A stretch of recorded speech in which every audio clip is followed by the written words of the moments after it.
અમદાવાદના નારોલ વિસ્તારના સત્યમનગરમાં એક મકાનમાં મોડી રાત્રે જમવાનું બનાવતી વખતે ગેસ લીકેજ થવાના કારણે ગેસનો બાટલો ધડાકાભેર ફાટ્યો. નમસ્કાર મિત્રો, હું વિપુલ પટેલ, શિક્ષાપત્રી સંદેશ ન્યૂઝ સત્યની સાથે. એક નજર આજના મુખ્ય સમાચાર પર.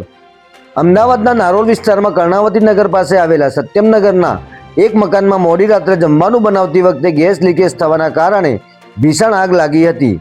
જે બાદ ગેસનો બાટલો ધડાકાભેર ફાટતા મકાનમાં રહેલો 19 વર્ષીય યુવક લાલો સોલંકી અને મહેશ સોલંકી ગંભીર રીતે દાઝી ગયા હતા, જેમનું હોસ્પિટલમાં સારવાર દરમિયાન કરુણ મોત થયું હોવાનું જાણવા મળી રહ્યું છે.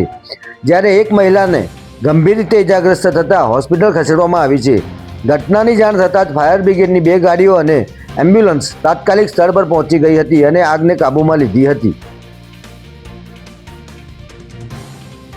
ફાયર બ્રિગેડ પાસેથી મળતી માહિતી મુજબ નારોલ વિસ્તારમાં આવેલા સત્યમનગરના એક મકાનમાં આગ લાગી હોવાનો મેસેજ મળ્યો હતો, જેથી ફાયર બ્રિગેડની 2 ગાડીઓ ઘટના સ્થળ પર રવાના કરવામાં આવી હતી. ત્યારે ગેસનો બાટલો ફાટ્યો હોવાથી આગ વધુ ફેલાઈ ગઈ હતી.